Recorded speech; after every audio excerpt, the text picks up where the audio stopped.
Olá, pessoal, tudo bem?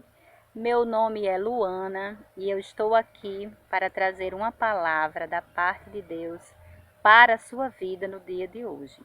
Eu gostaria de meditar hoje no versículo que está no livro de 1 aos Coríntios, capítulo 5, versículo 7, que diz: Alimpai-vos, pois, do fermento velho, para que sejais uma nova massa, assim como estáis sem fermento, porque Cristo, nossa Páscoa, foi crucificado, foi sacrificado por nós. Aleluia, louvado seja o nome do Senhor.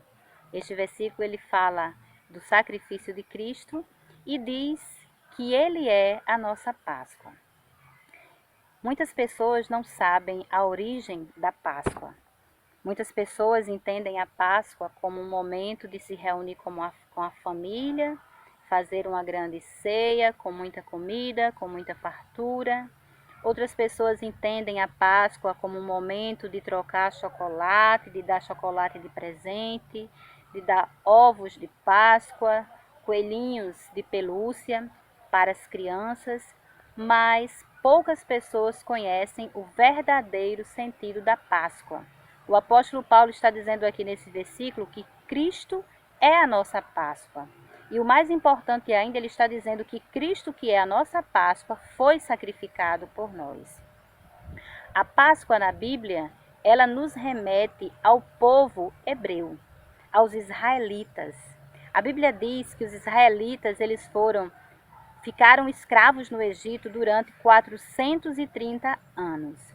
E lá no Egito eles sofriam todo tipo de afronta do faraó. Eles eram escravos, eles não tinham liberdade.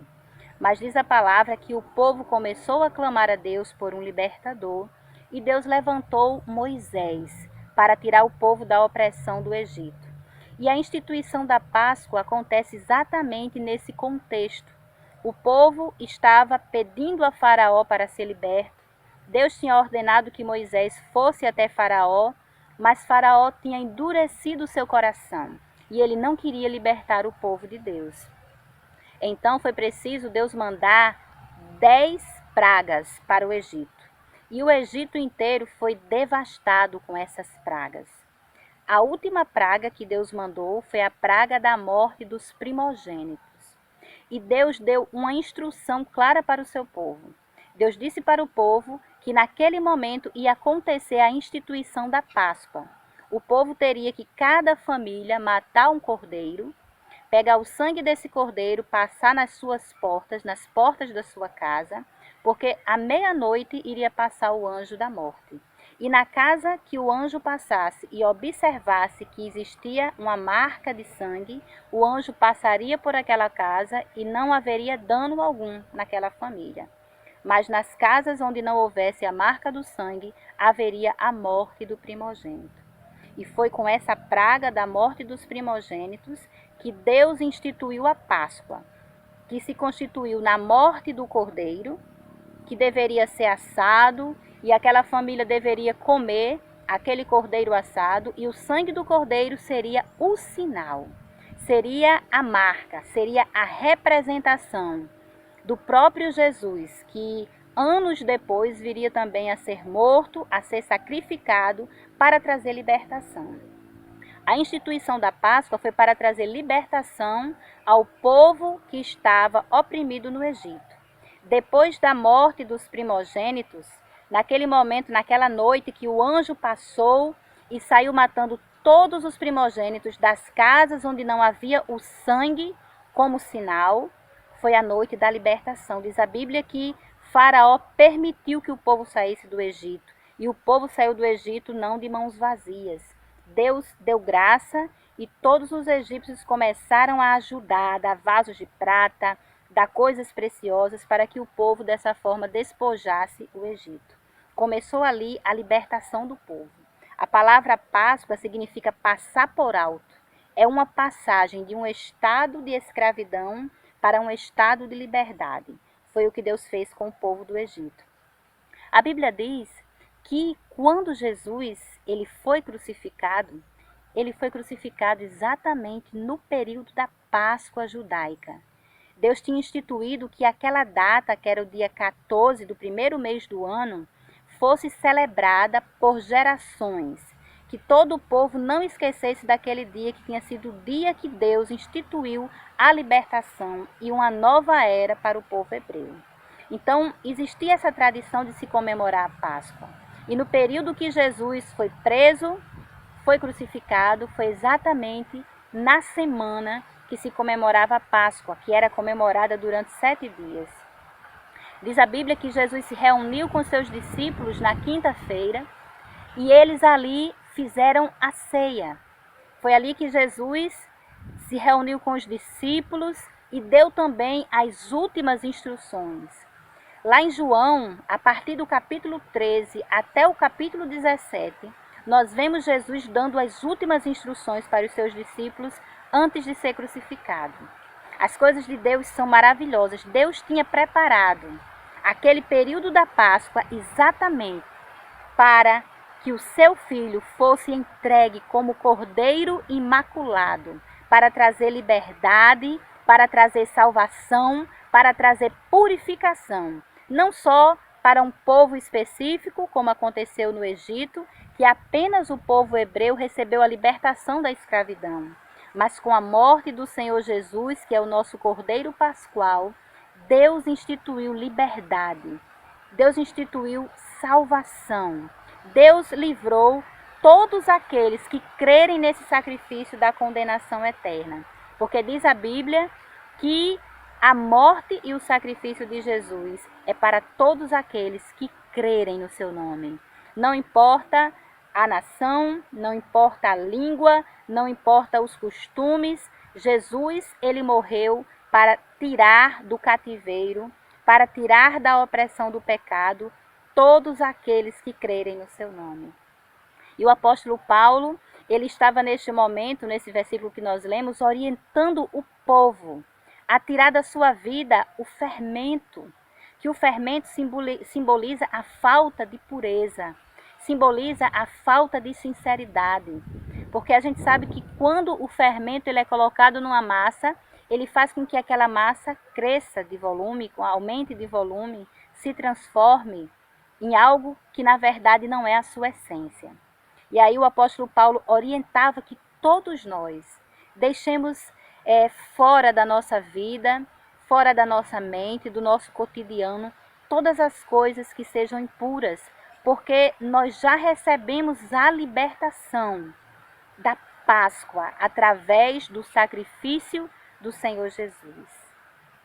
A Bíblia diz que naquele dia, naquela sexta-feira, que o Senhor Jesus foi entregue nas mãos dos malfeitores, foi traído pelo seu amigo, pelo seu discípulo, que durante 3 anos andou do seu lado, ouviu suas palavras, aprendeu com ele tudo aquilo que ele ensinava da parte de Deus.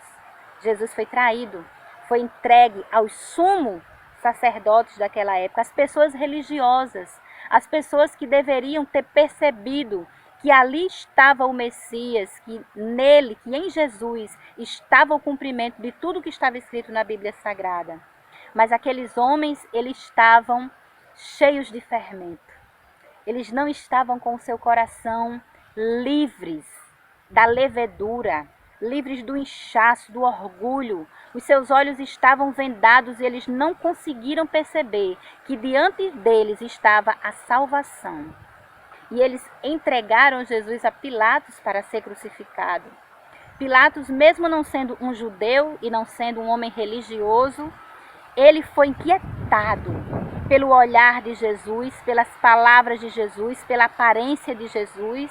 E diz a Bíblia que ele permitiu a condenação pela insistência dos judeus, mas ele lavou as mãos e ele disse que o sangue deste justo não seja sobre a minha cabeça. Pilatos, apesar de não ter conhecimento das coisas de Deus, ele conseguiu sentir que havia algo diferente na vida de Cristo. Mas a palavra de Deus, ela precisava ser cumprida. E aqueles que deveriam conhecer a salvação de Deus, que deveriam conhecer o Messias, que deveriam ter identificado que todas as coisas que estão escritas na Bíblia Sagrada se cumpriam em Jesus, não reconheceram. Estes disseram: crucifica-o. Estes disseram: não, nós queremos Barrabás. Estes, quando viram que Pilatos escreveu o título que Jesus era rei dos judeus, eles disseram: não digas que ele é rei dos judeus, diga que ele se diz rei dos judeus. Estes homens, eles estavam com o seu coração cheio do fermento. Eles não tinham se transformado nessa massa nova que o apóstolo Paulo nos orienta a sermos. Massa nova, não massa inchada.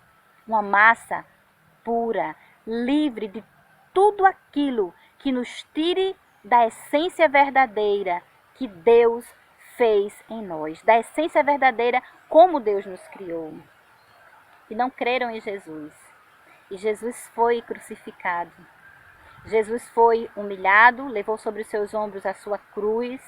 Diz a Bíblia que ele foi espancado, açoitado com 40 açoites, esbofeteado, cuspido na cara, que os soldados romanos ficavam zombando dele e dizendo: profetiza, quem foi que te esbofeteou? Fizeram toda sorte de maldades com Jesus, mas era necessário que isso acontecesse, porque Jesus, desde o princípio, sabia que existia um povo que estava cativo. Sabia que toda a humanidade estava debaixo das ordenanças do inimigo. Pois está escrito na Bíblia que todos pecaram e foram destituídos da glória de Deus. Então toda a humanidade estava debaixo do pecado e precisava que um sangue mais precioso do que o sangue dos bodes do Antigo Testamento viesse ser derramado para lavar a vida, não só de uma nação, como eu já disse anteriormente, não só de uma pessoa, mas de toda a humanidade. E foi derramado ali na cruz o sangue verdadeiro do Cordeiro de Deus, daquele que pode tirar o pecado do mundo. O sangue do Cordeiro Pascual, que foi morto quando o povo estava no Egito, serviu apenas para livrar o povo, os primogênitos, de uma morte física. Era um livramento temporário, porque aqueles primogênitos vieram a morrer um dia. Mas o sangue do Senhor Jesus, que foi derramado na cruz do Calvário, ele foi derramado não para nos dar um livramento físico nem temporário, mas para nos dar um livramento eterno. Porque a Bíblia diz que o sangue de Jesus nos purifica de todo pecado. E diz a Bíblia que o Senhor Jesus, com o seu sangue, comprou para Deus todos os povos, de todas as tribos, de todas as nações, de todas as línguas, porque o sangue de Jesus é precioso. O sangue de Jesus é o sangue valioso, era o sangue que Deus precisava para limpar toda a mancha da humanidade, porque era um sangue justo, um sangue de um homem no qual não havia nenhum tipo de pecado. Eu vim aqui neste dia para dizer para ti que Jesus te ama e que Ele é a nossa Páscoa verdadeira. Não vamos perder o nosso tempo comemorando a Páscoa com coisas vãs, com coisas materiais, com coisas que logo desaparecem. Não vamos lembrar de Jesus tão somente nesse período. Na verdade, precisamos lembrar dele todos os dias da nossa vida, porque o ar que nós respiramos vem dele. A vida vem de Deus. É Deus que dá o dom da vida a cada um. E é Ele também que corta o fio da existência de cada um de nós no dia que lhe aprouver. Então, meu querido, que Cristo seja a tua Páscoa. Paulo disse: Cristo, a nossa Páscoa, foi sacrificado por nós. Cristo quer ser a tua Páscoa. Se você tem se sentido oprimido, se você tem se sentido prisioneiro do pecado, assim como o povo estava prisioneiro no Egito, se deixa lavar por este sangue. Deixa com que o sacrifício de Cristo faça na tua vida a mudança que ninguém conseguiu fazer, que a sua mãe não conseguiu fazer, que a pessoa que é mais próxima a você não conseguiu fazer. Cristo Jesus é a nossa Páscoa e Ele foi crucificado, Ele foi sacrificado por mim, por você, para salvar a minha alma, para salvar a tua alma, para trazer liberdade. A Páscoa não é o momento de comer demais, não é o momento de engordar com os chocolates, não é momento de festas, mundanas, mas é momento de reflexão. A Páscoa significa passagem, mudança, liberdade, transformação. E é isso que Jesus quer fazer na tua vida, porque Ele é a Páscoa verdadeira. Que Deus abençoe e guarde você e a sua família todos os dias. Amém.